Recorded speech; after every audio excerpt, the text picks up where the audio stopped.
So can you tell us like who introduced you to the street life? My brother. Your older brother, right? Yeah. Okay. And how was he showing you the ropes? Let me tell you, nigga. My crib got shot up when I was like 14. Mm. I was some stupid ass shit. The bullet, that bitch flew like right past my face. They had shot the back and the front. Then they blew the car up. Damn. That bitch on fire. And they blew the car Shit up. bust. I ain't gonna lie, what's going on. They came from the crib, bro. That bitch almost hit me, dog. See what I'm saying, though? Shit like that. That play a part. All type of. Just seeing that shit every day. I was seeing it every day, you know what I'm saying? So like everything I was seeing that shit all the time. So your parents bogus and your brother bogus. It just I'm a part of it now, so it's different. How did you receive the news about your brother passing? And you know, what was your immediate reaction? Call him on, like, you know, call your OG. I called was crying though. Like when I called them, they was crying already and screaming, telling me. I called, you know, see. That shit. I felt like I broke down though, but I'm just talking to him. You know, he told me he's finna go to Cali, he's finna go to the fight with Javante Davis, all type of shit. Damn. You know, that shit. Yeah, cool. Many of you know the story. But he was catching bodies. I don't understand that. Like, don't get me wrong, gang. Don't get me wrong. Don't get me wrong. I understand people being hurt. Your brother just passed away. But he was catching bodies though. Did you tell him to stop? Did somebody tell him to stop catching bodies? Did somebody tell him to stop rapping about bodies? Did somebody tell him to stop dissing his ops? Did somebody tell him to stop blinking at people on IG Live for no reason? Did somebody tell this nigga that? If you didn't, gang, the tears is crazy, but I ain't gonna lie for it. Don't really mean that, because I ain't gonna let my homie crash out. I'm not gonna let him crash out. If I'm gonna come get you, I'm gonna whoop your ass like your mama. I'm gonna tie you up. I'm not going to let you crash out. Period. So, that's just me though. The 22-year-old rapper out of Chicago, part of the Bloodhounds, who was catching hats, rapping about it, and met his tragic end while sliding on Trap City and getting gunned down.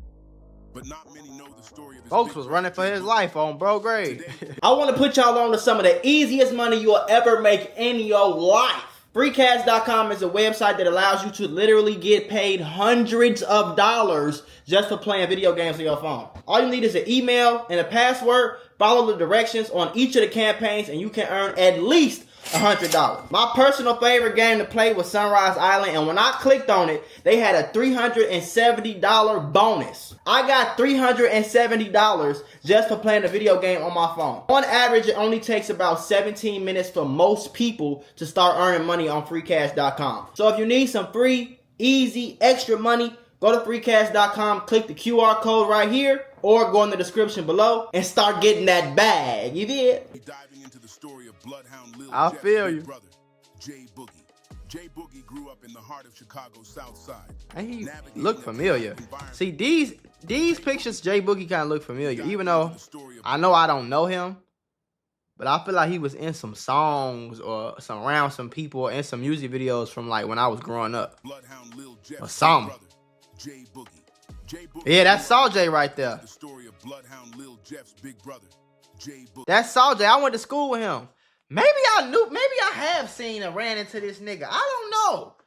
It would be crazy, but Chicago's small like that though. I don't know what school he went to or none. But if he was around Saw J and Saw J went to Kenwood my freshman year. So I don't know. Jay Boogie grew up in the heart of Chicago. That look like South Boss Side, Top. navigating a chaotic environment that shaped his destiny from an early age. Born into a household with his younger brother, Lil Jeff, the two shared. He a look mother, Jay but just had they look different just alike fathers. too. Boogie's father was incarcerated in the federal system, leaving their mother to shoulder the responsibilities of raising her sons in one of the city's most unforgiving neighborhoods. The lack of a father figure combined with the volatile streets of Burnside. That's JB right there. The older brother carried weight from a young age. Boogie spent much of his time in the Burnside neighborhood, Burnside. specifically around Flipside. So where he yeah, first this became ain't too familiar far with from my Burnside house. neigh- You know what I'm saying? I grew up not too far from this. So like Bronzeville Children's Museum, that's like Stony Island. You know what I'm saying? Like everybody in Chicago has went down over here by Stony Island and shit. You know, by Chicago State, that Jewel's over there. So he from over there. Okay. neighborhood, specifically around Flipside, where he first became familiar with the street lifestyle. He was heavily influenced by the older generation and quickly gained the respect of his peers. Despite the harsh realities of his environment, Boogie managed to balance his childhood with typical activities. Yeah, I definitely been around. I've seen him before, bro. And it's crazy that that's Lil Jeff's brother, but I've definitely seen him before, gang. Whether it was at Kenwood or at a party or something, I've seen this nigga. I've seen him multiple times now that I'm looking at him, gang. That's why I'm saying, like, he looked familiar. This Saul J, I went to school with him. You know what I'm saying? We had the same gym class my freshman year. And I've seen this nigga on multiple occasions. Like basketball, it's crazy that that's Lil Jeff's brother. However, you know what I'm saying? Going down the line. Deeper as he got older. A pivotal moment in Boogie's upbringing was his move to Woodlawn, right off Cottage, an area not far from Drill City. Right. He was good friends with J.B. Bin Laden from 400 East. Their bond was rooted in a shared understanding of Chicago's drill culture and their mutual respect for the legacy of fallen icons like L.A. Capone. Yeah. Boogie and J.B. were often seen together. Everybody knows J.B. in the city, though, like. Throwing up the L.A. hand sign in honor of Capone. During his time in Flipside, Boogie witnessed the death of close friends like Tay, who was killed in 2014. Flipside renamed their block Tay Block in his honor. Okay. A loss that left a significant impact on Boogie's outlook. Boogie's friendship with J.B. Bin Laden became a defining aspect of his early years. Both were charismatic, ambitious, and deeply rooted in their respective neighborhoods. J.B.'s rise in 400 East mirrored Boogie's ascent in Woodlawn, and their connection allowed them to amplify each other's presence across Chicago. They collaborated on music and shared the stage in several videos, representing the unity that could exist in Chicago's often divided drill scene.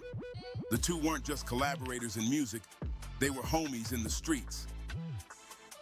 By the mid-2010s, the fragmented nature of Chicago's street cliques prompted Boogie and his peers to establish a collective that could unify different sets.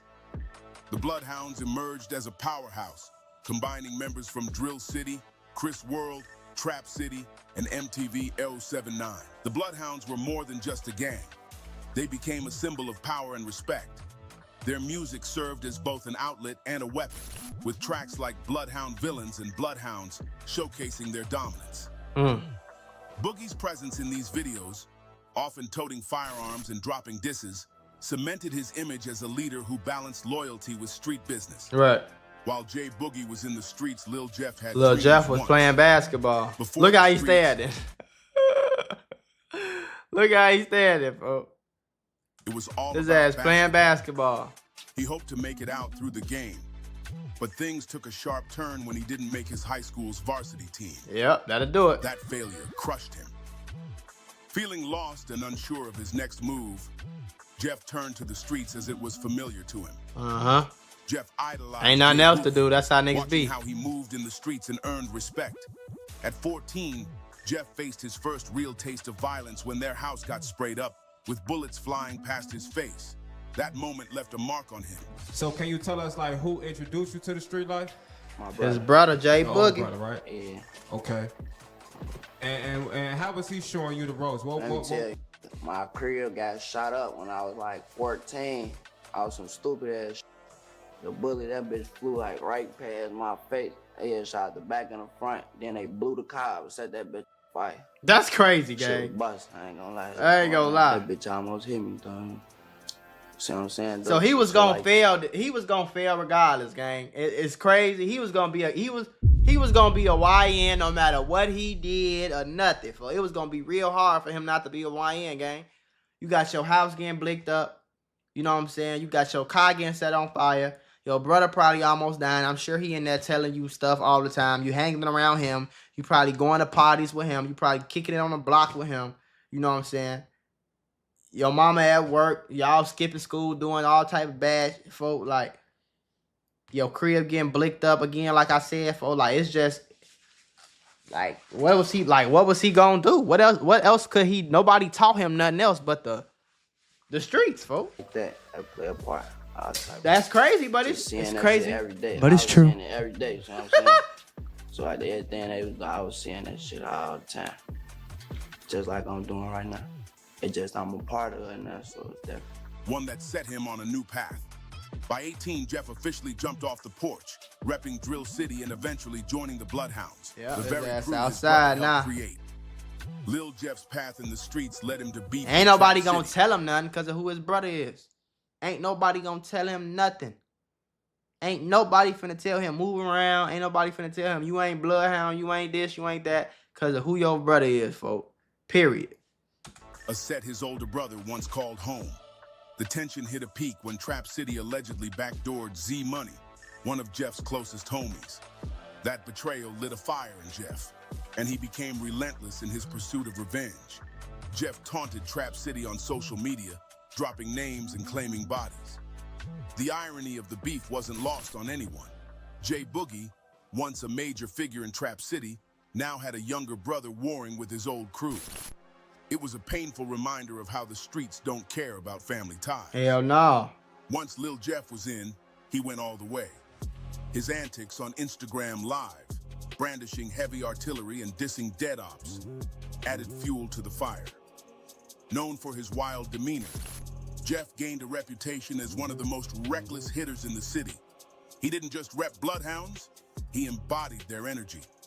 The streets took notice of Jeff after he allegedly avenged Z Money's death by taking out Trap City Lil. But the same bravado that earned him respect also made him a target. In June 2024, Jeff met his end during a failed drill in Trap City A territory. failed drill Surveillance footage captured his final that his moments. homies ran on him on. Don't forget to say that part. His homies ran on him. The Big Bad Wolf, Bloodhound, Gangster Savages, killers who will do whatever, whenever, however. They ran on him. Nobody ran in that crib behind him. It's a rumor that Lil Jeff got picked up, you know what I'm saying? And it's a rumor that Q50 is on camera dropping Lil Jeff off at the hospital. But all them savages, all them dissing, all that whoop-de-whoop, nobody, the kill, you knew where he was at. You knew where his crib was at. Why y'all ain't blow y'all ass bullets through the crib? If y'all was savage like that, y'all don't care about jail. Y'all ain't scared of none. Y'all biggest, roughest, toughest killers, gangster savages ever. Why y'all ain't? Facing a rival into a house before being fatally shot in the chest. I'm just asking the His question. release in 2024 came just months after his brother's death. Damn, he was just Timing gonna come was home too. bittersweet. Right. He was free, but the streets had taken Jeff. In interviews, Boogie didn't shy away from his regrets. He knew his influence had shaped Jeff's choices, a reality that weighed heavy At on least him. he know. How did you receive the news about your brother passing? And you know, what was your immediate reaction? Call him call your OG. I called was crying though. Like when I called them, they was crying already and screaming, telling me, I called, see, that shit. I felt like I broke down though, bro. So your mama got a younger son who just died in the streets and an older son who was in the streets and is right now he in jail though. Like y'all be tweaking, gang. I ain't gonna lie. He told me he's finna go to Cali, go to the fight with Javante Davis, all type of shit. That shit. Yeah, cool. Music became Boogie's outlet. His track Letter to Jeff wasn't just a tribute. He said he It was a Bloodhound J confession, Boogie now. a way to process his pain. Through his music, Boogie hopes to honor Jeff's memory while shedding light on the cycle of violence that defined their lives. J Boogie's role in the Bloodhounds extended far beyond their formation. His leadership and charisma helped define their presence in both the streets and the drill scene.